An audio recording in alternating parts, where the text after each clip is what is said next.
I'm going to step away for about 2 minutes. I'll be right back. Okay. Unless, did you want to discuss anything? I think people will start calling in probably in a minute or two. Yeah, we've got about 8 people on the line so far, including us. Okay. Great. Go ahead.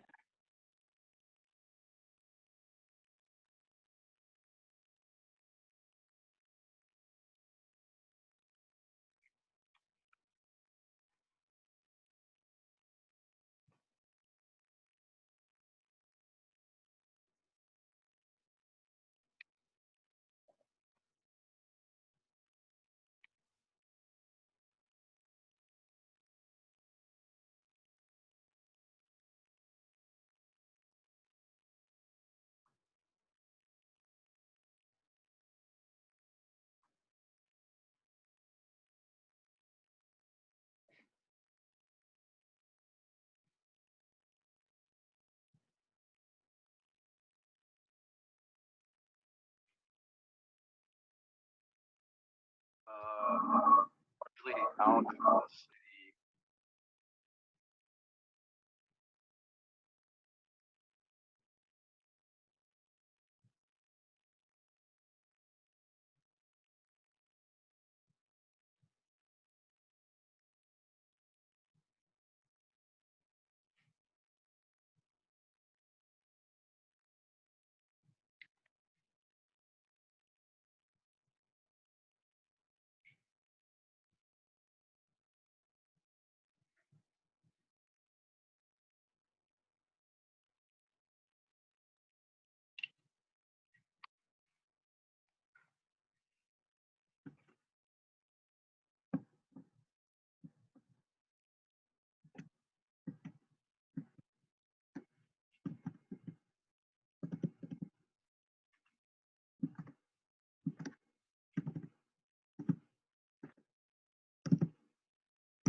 Good morning, everyone. Morning. This is Jamie Line with WSP. It's 10 o'clock, and it looks like we've got about 16 participants on the line. Scott, would you like to wait another minute for some folks? Oh, yeah. All right, I'll be right there.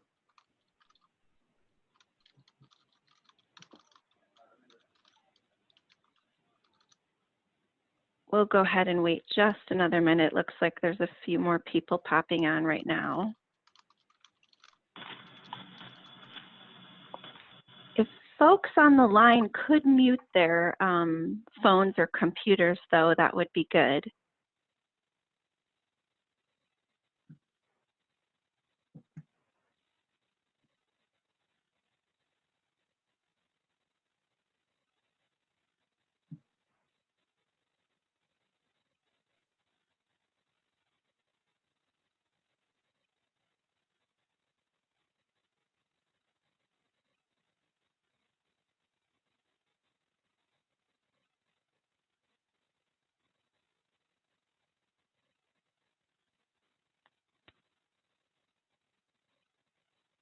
All right, it's about 2 minutes after. Looks like we have about 18 people on the line. So let's go ahead and get started. Scott, are you there and able to hear everything?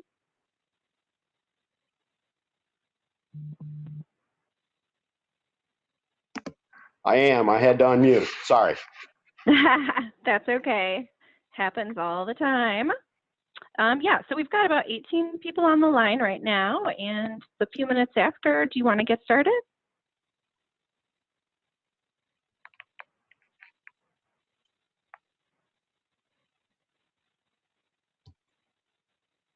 Yeah, I want to thank everybody for being in attendance, joining us for this conversation, this exploration and a better understanding of the topic here, exploring bridge bundling in Illinois. WSP is leading the effort, and we appreciate their expertise on facilitating this call and getting some outreach, talking to some of you, and bringing you together. The fact that we've heard this kind of approach to infrastructure has been taking place over time in other states prompted the Soybean Association to begin this kind of outreach effort, trying to better understand, does it make sense?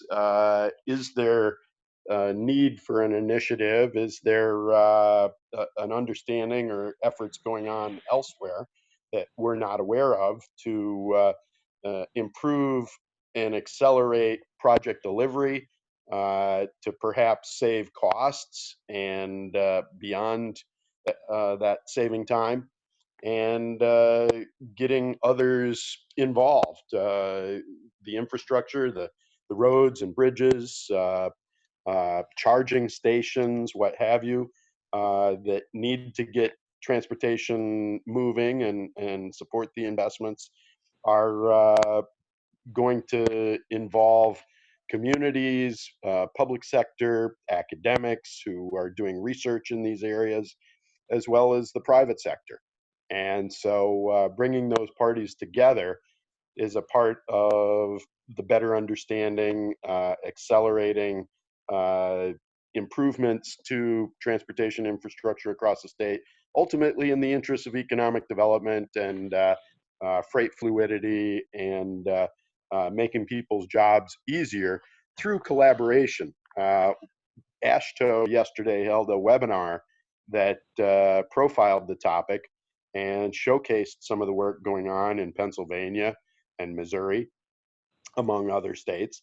And so we feel like the timing is right, trying to better understand who needs to be involved and the kinds of communication streams that need to take place, because no one entity is going to enable or finalize the kind of bundling of bridges across a range of geographies. whether it's township bridges, county bridges, state bridges, federal bridges, or other assets, as I mentioned, just roadways, that need to share information and collaborate and be on the same page. So we'll get into your questions, and I'm sure all of you have some, but we do appreciate your participation and look forward to the overview from some national experts and some dialogue and discussion among and between us.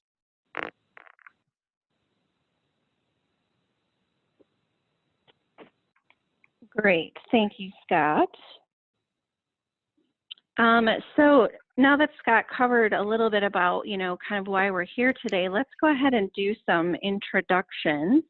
Again, my name is Jamie Line, and I am the Central Region Planning Manager for WSP.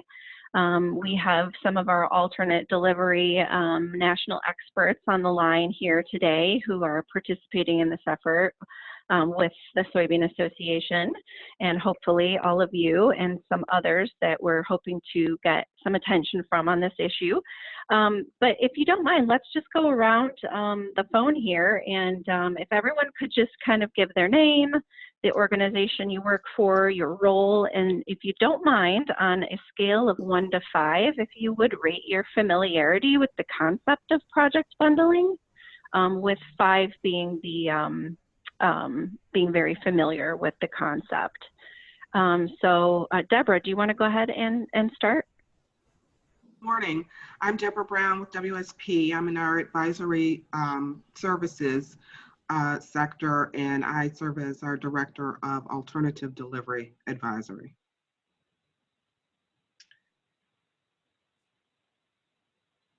Hi, this is Mark Polston. I'm also with WSP and also in the advisory services group.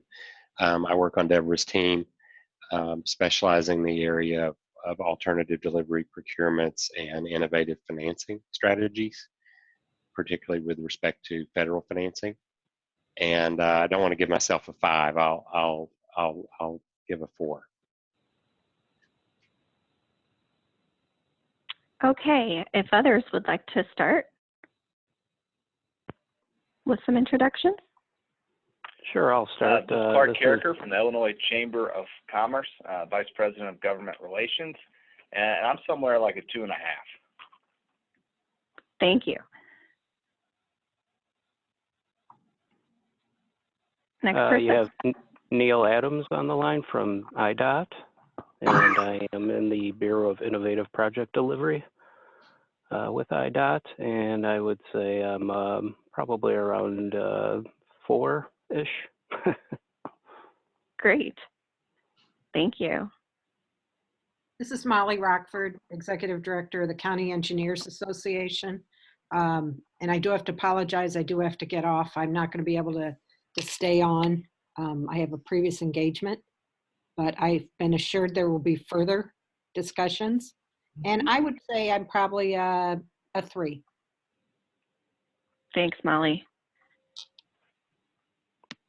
Kirby Wagner with Illinois Farm Bureau, Assistant Director of Transportation and Infrastructure. I'm about a 2. Thanks, Kirby. All right, I'm Pat Clausen in the IDOT Bridge Office. I'm the Bridge Planning Section Chief. I'm probably about a 4. With me, we've got Bob Perkins. He's our local bridge operations engineer, and Tim Armbrecht, our Structural Services Section Chief, and they're probably about 2 each. Great, thank you guys.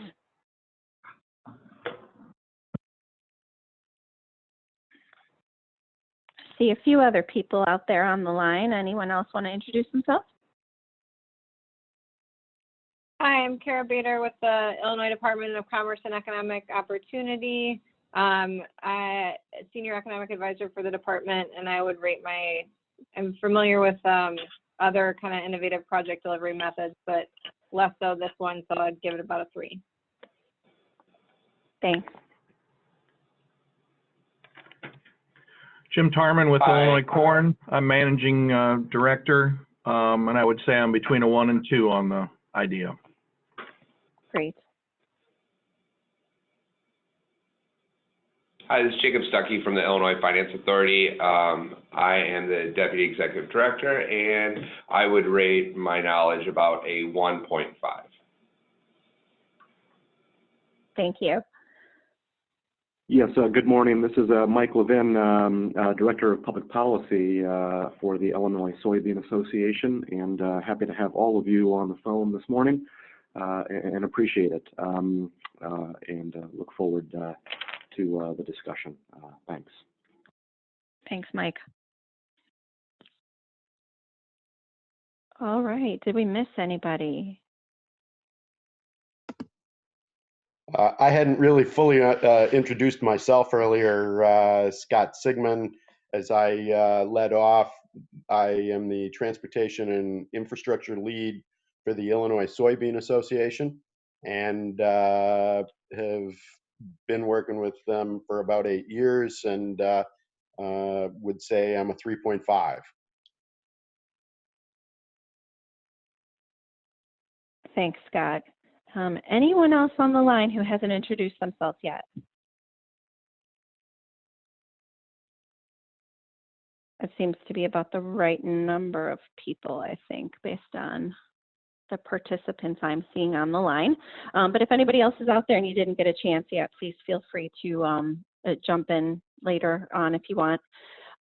So I guess one of the first things we were kind of wondering is, we sent some correspondence out a couple of times, and in that correspondence we were highlighting a webinar that the Baddock Institute hosted. It was originally supposed to occur last week, but they had some technical difficulties, so it did just occur yesterday.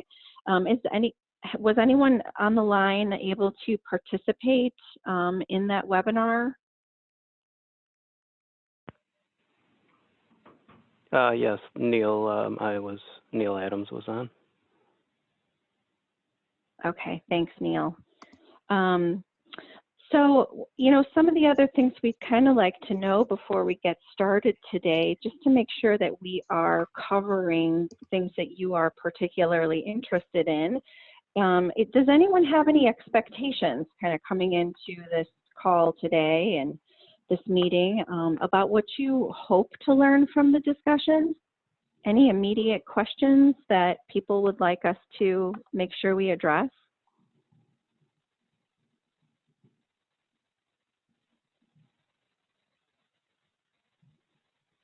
Okay, well, feel free. Obviously, we'll have some time at the end to talk as well.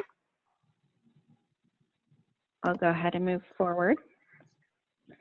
I would just ask, since Molly had mentioned that she needs to get off early, is there anything particularly that you want to ensure is covered, Molly? No. Okay, thank you. Mhm. Thanks. Okay, so why are we forming a working group?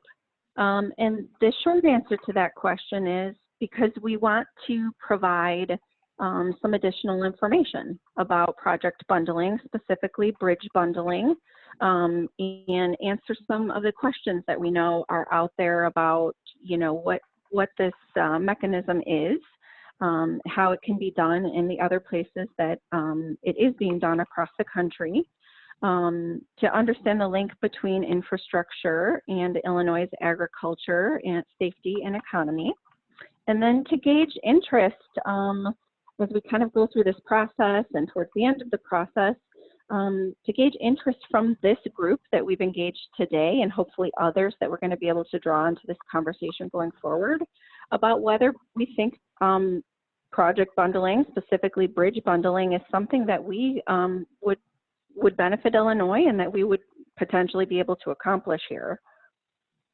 I'm going to go ahead and just kind of flip it back to Scott to sort of explain a little bit about the Soybean Association's interest in this topic, and then Deborah Brown will give you a little bit of additional background on why WSP is involved. Scott? Thank you, Jamie. The Soybean Association, I think many of you know or know me, and as we have a couple other people on the call here, we do represent as staff the 43,000 soybean farmers across the state of Illinois, and over 45 counties in the state have less than 20,000 people in them, less than 50 people per square mile. And so that need for addressing infrastructure in less densely populated areas has led us to think about and approach the kinds of public investments in new and innovative ways. And so when we saw some other states successfully implementing this kind of approach, we felt like let's explore with others, as I described before, what needs to be done and how might Illinois accelerate project delivery with as many bridges as we have, with as much road infrastructure, road geometry as needs to be improved. We're ultimately seeking, in our own members' interest, efficient product delivery. And so in the course of encouraging production and profitability for our farmers, making sure that that underlying infrastructure is adequate and modernized for safety, for reliability, for robustness in the face of challenging weather circumstances as we had last year. We are exploring this approach and appreciate the engagement and interest of others who may well have heard about this, being somewhere between 1 and 4. I don't think anybody said they were really a 5 in familiarity with this topic. And so we can all learn something, and we wanted to facilitate that education, communicate out, and learn from others communicating in. Okay, and again, I'm Deborah Brown with WSP. Oftentimes people aren't familiar with WSP, and I always point to our legacy company, Parsons Brinkerhoff, which was actually acquired by WSP about 4 or 5 years ago. We are a global engineering and management consulting firm, and our role here is to provide staff support in helping to build an understanding of this additional tool in the toolbox for transportation infrastructure delivery and improvement projects. We're committed to being an honest broker in this process in providing a comprehensive understanding that points to not only the potential benefits that can be derived by this delivery concept, but also make you aware of key issues that you should be aware of in order to better set the stage for success. We found that there's really no silver bullet or one size fits all to address, every infrastructure need. So we, want you to be prepared for the eventuality that some projects will be appropriate for delivery via bundling and some may not. Jamie?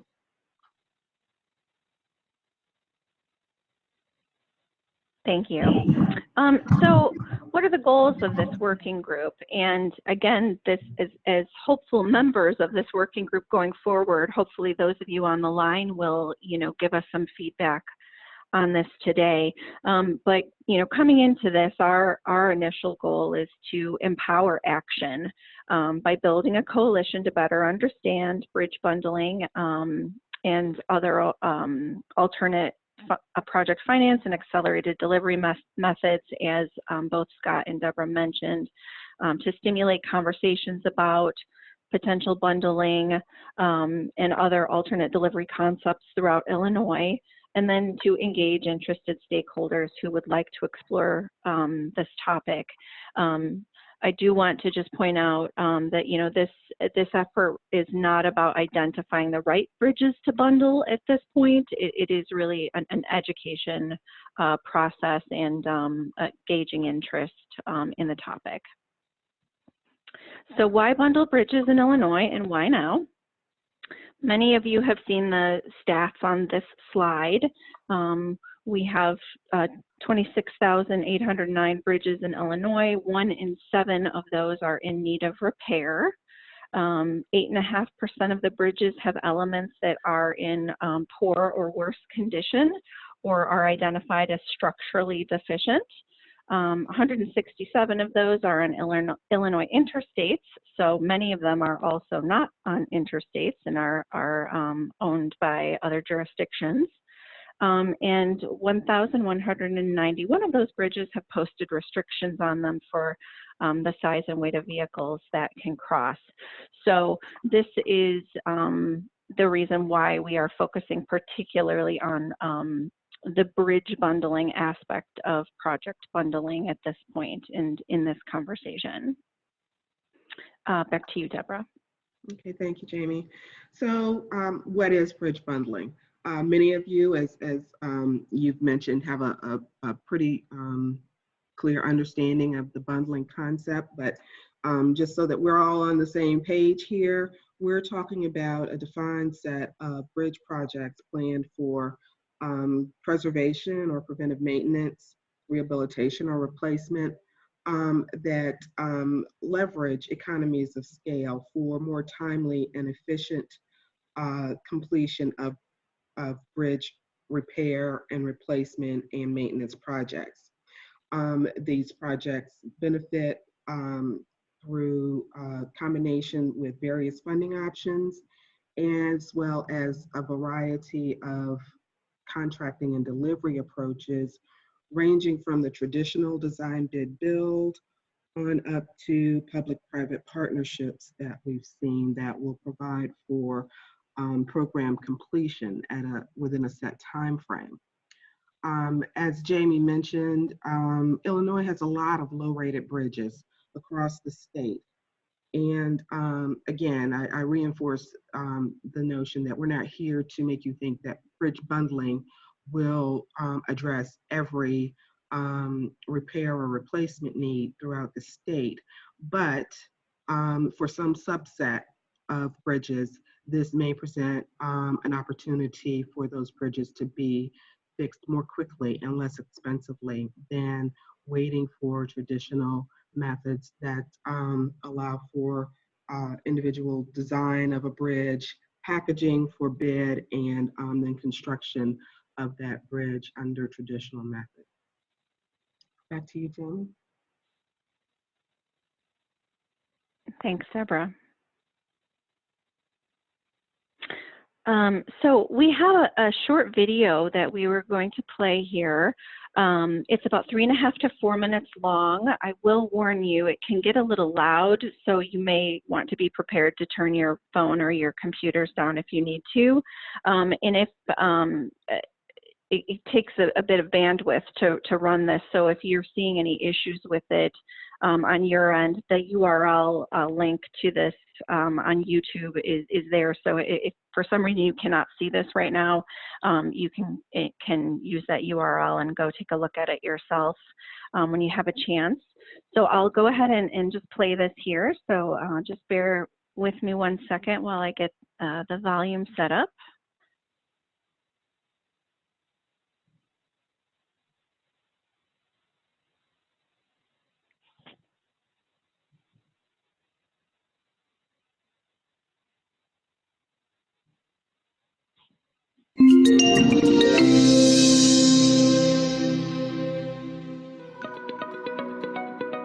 Many transportation system assets are aging and need attention. Deteriorating system performance impacts safety and travel time, but there are limited resources to address this problem. Now, new advanced approaches to project bundling leverage economies of scale and maximize agency resources. The Federal Highway Administration's Everyday Counts initiative is shining the innovation spotlight on project bundling. Project bundling may include a combination of work types such as design, preservation, rehabilitation, or complete replacement. What we have learned is that a decision to bundle projects that is made early in the planning stage works best. This strategic approach reduces costs and saves both the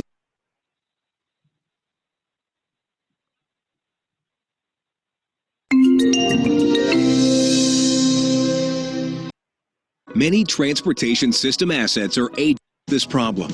Now, new advanced approaches to project bundling leverage economies of scale and maximize agency resources. The Federal Highway Administration's Everyday Counts initiative is shining the innovation spotlight on project bundling. Project bundling may include a combination of work types such as design, preservation, rehabilitation, or complete replacement. What we have learned is that a decision to bundle projects that is made early in the planning stage works best. This strategic approach reduces costs and saves both design and construction time more effectively. Also, combining similar projects into a single contract award stretches taxpayer dollars. In 2019, the Kentucky Transportation Cabinet launched its first bridge bundling effort, the Bridging Kentucky program. Most of our contractors focus on rehab work and replacement work separately. So we want to separate those and try to get the scope down to where you're really taking advantage of the most contractors that can bid for these jobs, which will decrease your price.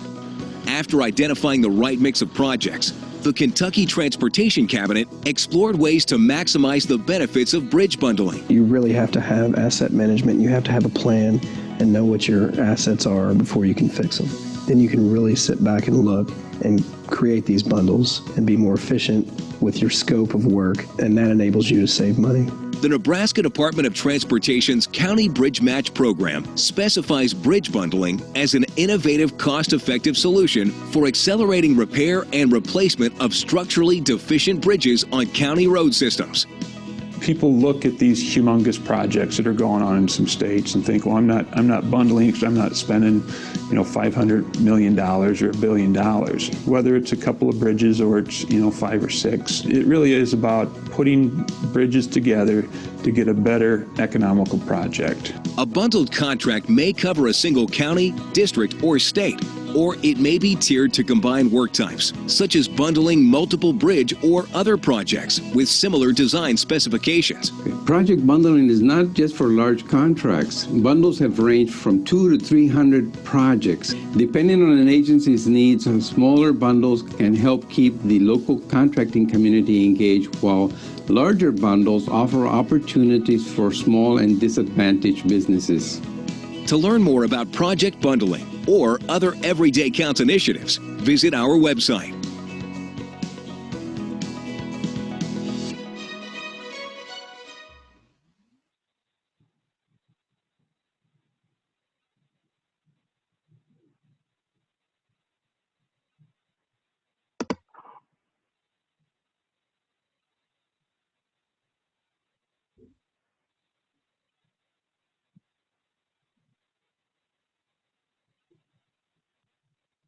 All right, was everyone able to hear that video okay? Yes. Great. Sorry about the little snafu there in the middle. I hit a button. I apologize. So now we're going to move into some of the frequently asked questions about bridge bundling, including what are the benefits. So back to you, Deborah. Okay, thank you, Jamie. We've talked a lot about potential benefits, and you heard some of the benefits in the video that just played. These bundling contracts have taken advantage of a variety of contracting and financing methods, ranging from traditional design bid build, as well as design build and public-private partnerships.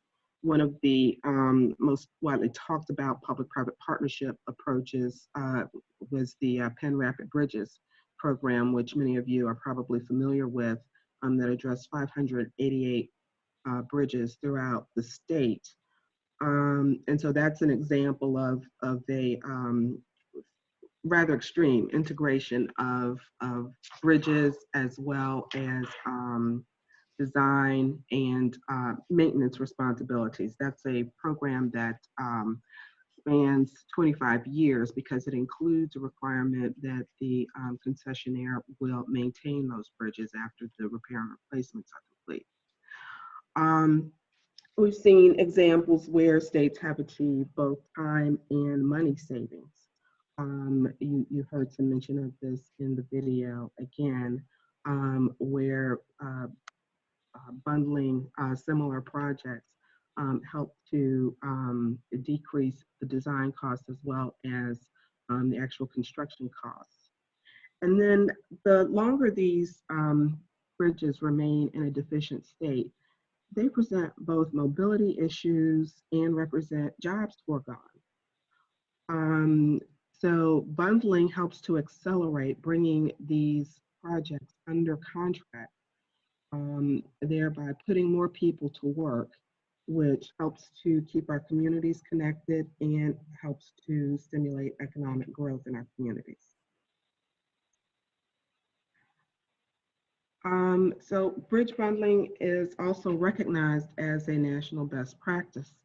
FHWA has put out their bridge bundling guidebook, and I recommend when you get a chance to take a look at that guidebook. It includes some great case studies of bridge bundling projects across the country.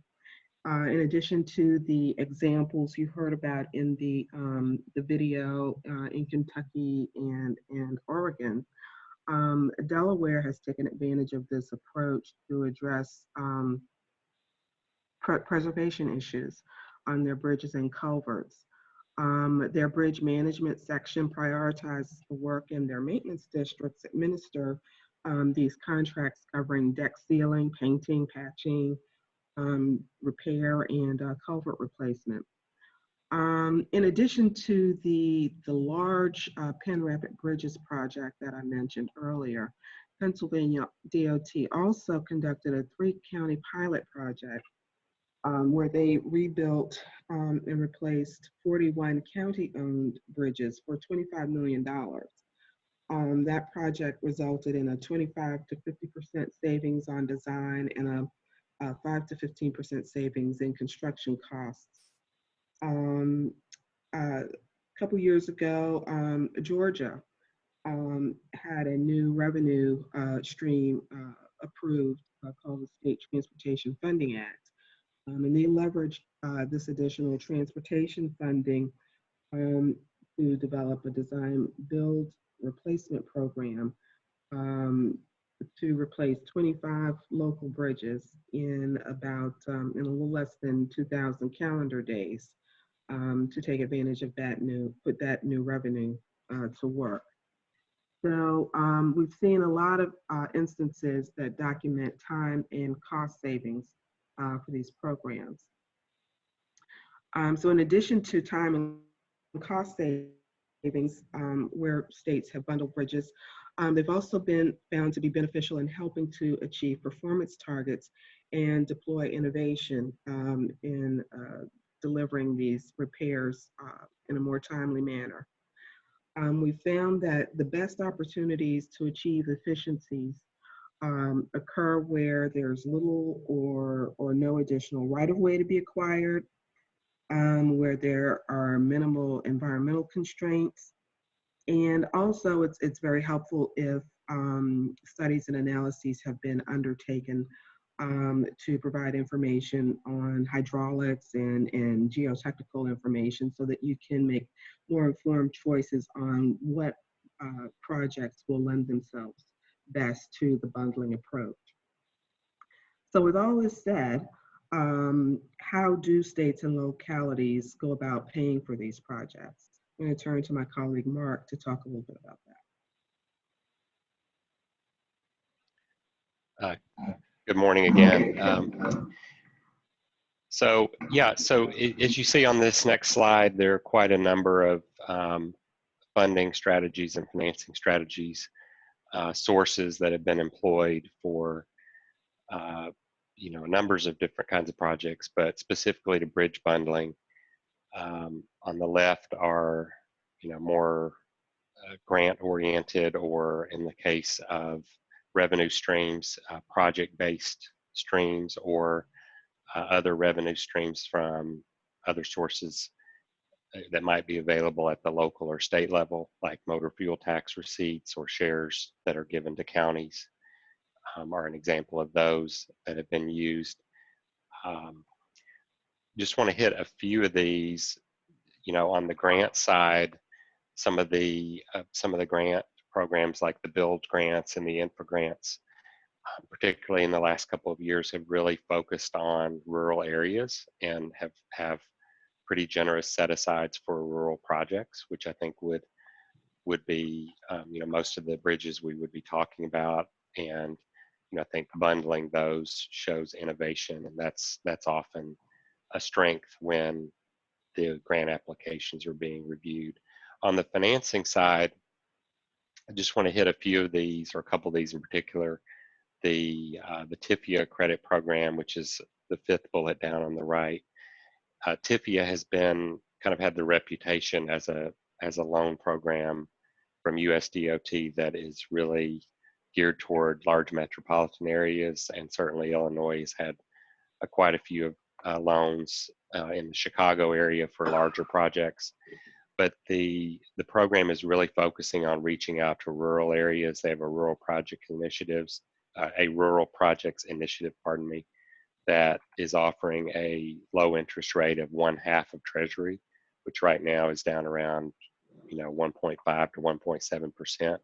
And those are 35-year loans, very flexible amortization. And again, those are specifically for rural areas.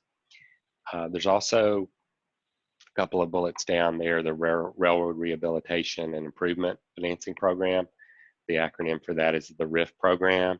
And that program is specifically for railroads. But, understanding there probably are a lot of issues on that side with rural bridges for short line railroads particularly. And they actually also have a rural focus program right now. It's called RIF Express, which is specifically for class 2 and 3 railroads, and offers a very low interest rate and some subsidies that help keep the cost of getting that loan to a minimum. I also wanted to mention something that's not on here really quickly. The USDA has the Community Facilities Loan Program, which you all may be familiar with for different types of facilities in rural areas. But USDA right now is really, they've been directed to focus on transportation, which has not been something that USDA has focused on in the past in terms of their loan program. And so that's something we're seeing emerging. So that's something that definitely should be explored as part of this effort. So potential challenges, obviously financing and funding are challenges that I just mentioned. And so that interplays with all of these points here, enabling statutes at the state level or local powers to execute bundled projects.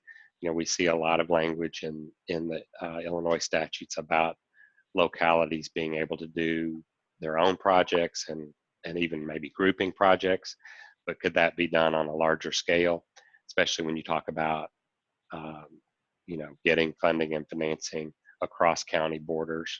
So that's something that needs to be examined and looked at both at the local and state level.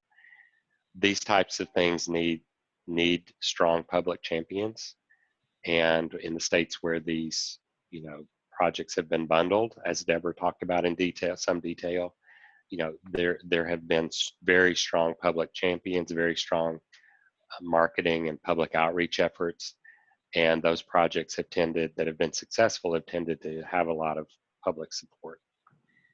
Interagency coordination is essential across state agencies and between local and state agencies in order to prioritize the right projects, to assess bridges that would be appropriate for bundling, and then screening and selecting bridges that don't have a lot of environmental permitting and process challenges, because as you know, the environmental process notoriously can be quite long. And so, getting those projects that can be rehabilitated or rebuilt quickly are the ones that should be, at the front of the list for this type of effort. Jamie? Thank you, Mark. So we'd like to just move into some discussion now. We covered quite a bit of information, even though it was pretty high level. So at this point, we're just kind of wondering, what are some of the questions out there, some initial reactions from the conversation today? Where can we focus going into next meetings in terms of providing all of you with the information that you need to get more acquainted with this topic and potentially more comfortable with the topic. So I'm just going to kind of open it up, and I mean, we can start if it sounds like a couple of you may have been on the Baddock Institute webinar yesterday. Are there any questions coming out of that? And if not there, are there, you know, any questions you kind of want to bring up in terms of what we covered high level today? This is Neil Adams from the Illinois Department of Transportation. I just do want to mention something to the working group here.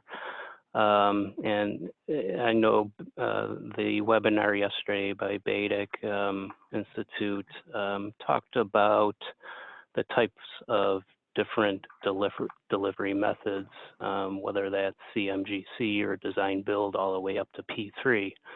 I just want to explain what we have here in the state of Illinois. So in 2011, the P3 Act was established, and that was primarily for public-private partnership type agreements and doing alternative project delivery. Now, keep in mind, we have to get joint resolution by General Assembly if we would end up doing any type of sort of projects, whether that's a mega project or in this case, a bridge bundling project. So it has to go through joint resolution. Also, the governor's office has to approve as well. So that's what we have at this point. We do not have a separate sort of legislation that gives us full authority to use some of these alternative project delivery methods, whether that be CMGC or design build. So I just wanted to mention that real quickly, and if anybody has any questions further on that subject, just let me know. Thanks, Neil.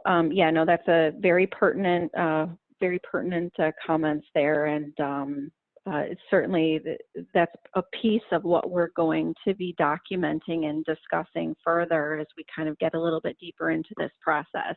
Are some of our current legislative ability and some of the constraints that go along with that. Deborah, I don't know if you had anything else you wanted to add on that. Thanks, Jamie, and thanks, Neil, for pointing that out. Yes, we are familiar with the P3 authorization at the state level and the requirements in order for you to implement a P3 project. One of the things that, as Jamie mentioned, on our to-do list potentially would involve I guess, more in-depth research of what's available through existing statewide statute. There are a number of authorizations on the books related to municipal bridge projects. And there may be some authorization that exists at the local level to pursue some of these projects. I think Mark alluded to that a little while ago when he talked about enabling statutes or local powers to execute a bundled project. So we're enthused by IDOT's continued interest in the concept, and we look forward to exploring with you potential concepts that might involve locally initiated projects to see whether or not that might be doable with support through IDOT. Any other questions?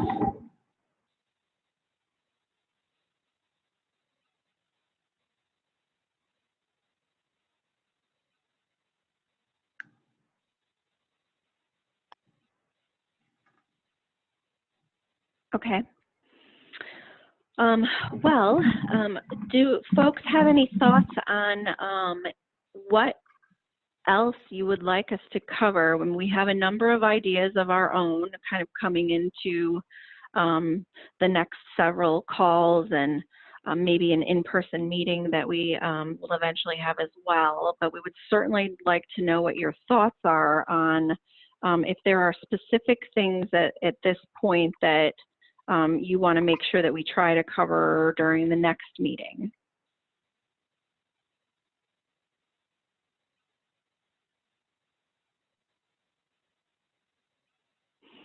Okay, well, think on that, and you can certainly email us your thoughts after you have an opportunity to digest some of the information from today and maybe look back through the PowerPoint.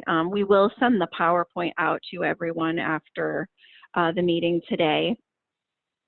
One of the other things we're hoping for some feedback on are the right people to have as part of this working group going forward. So are there any immediate thoughts from those of you on the line in terms of others who are not on the call today that we should be trying to engage?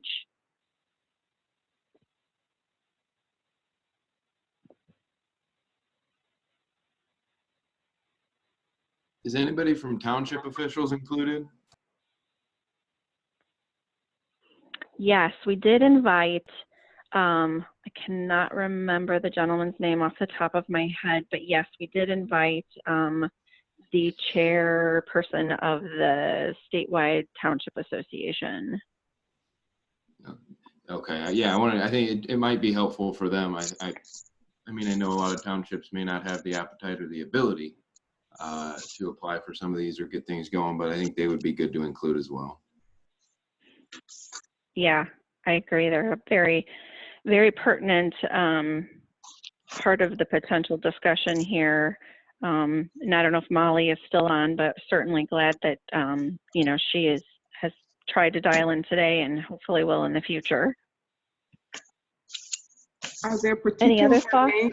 I wanted to ask a follow-up question if I could. Are there particular township officials you would suggest we reach out to, or are we in the right place with the chair of the township association?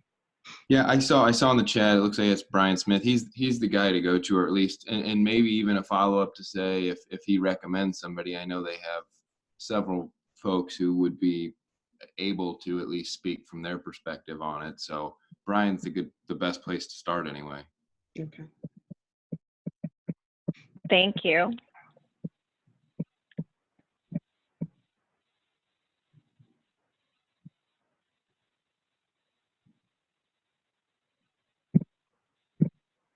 Any other suggestions on key stakeholders or interested parties that we could reach out to?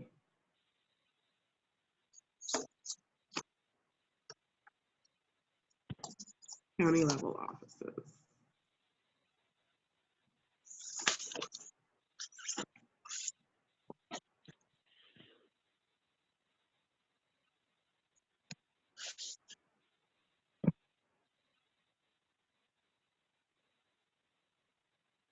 Is there anybody from the private sector?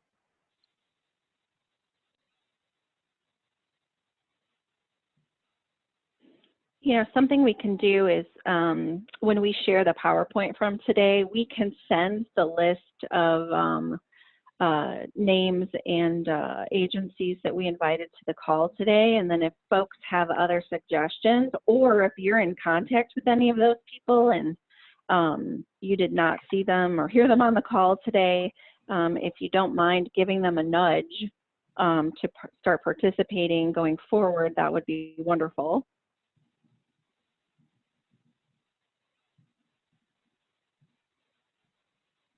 Are folks open to doing that?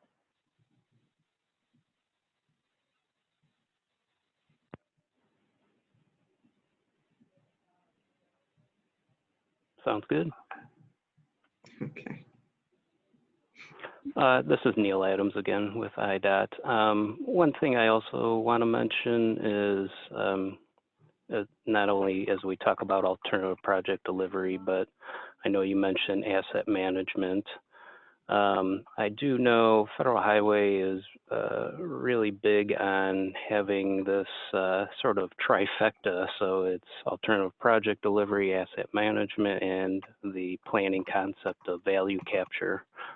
And, you know, they want to start engaging localities about the idea of value capture. And there's this would be a total separate subject, but for people to keep in mind about value capture and all the different types of value capture. If there's localities that are interested in it, some are more progressive than others with interest about value capture, but you know, it's another tool that localities can use to help fund various projects.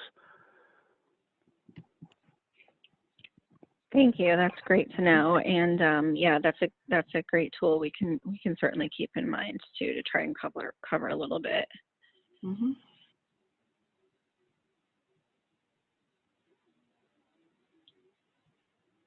Okay, any other thoughts before we jump into when a good time would be to have the next conversation? And again, if after today, if anyone on the call has specific thoughts on you know, something you'd really like to make sure that we talk about, please do not hesitate to reach out to any of us who will be on the email when we distribute the materials today, to just let us know that.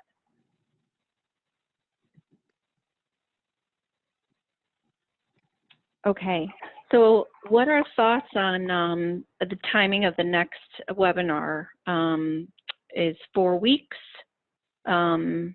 good? 6 weeks? Is that too long?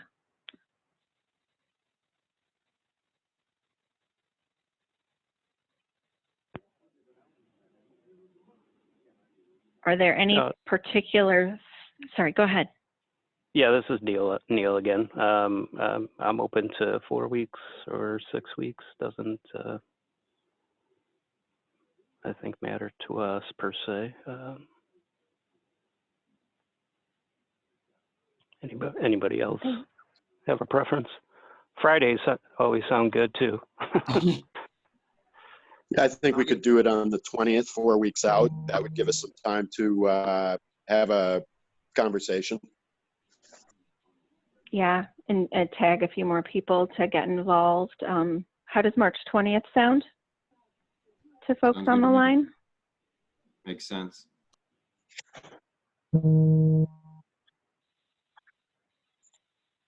Okay, great.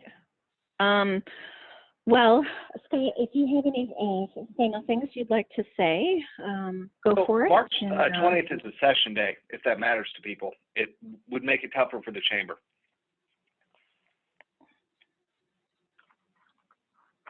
Okay, thanks for the feedback. April 6th, I think that's a Monday. Might be another day.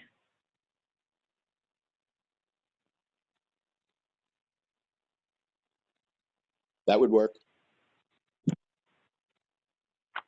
Yeah, that's a session break all week, so that would be great. Yep. Okay, good. Thanks for the feedback. Afternoon? Yep. All right. Let's say 1:30. Target. All right, we'll target 1:30 on April 6th. And yeah, again, after we send the materials out, if there's anything specific, just email us. And we'll just kind of keep asking that question as we go forward through this process to make sure that we are providing the information that you all need to feel like you're really getting educated on the potential for this topic. Scott, any closing remarks before we go?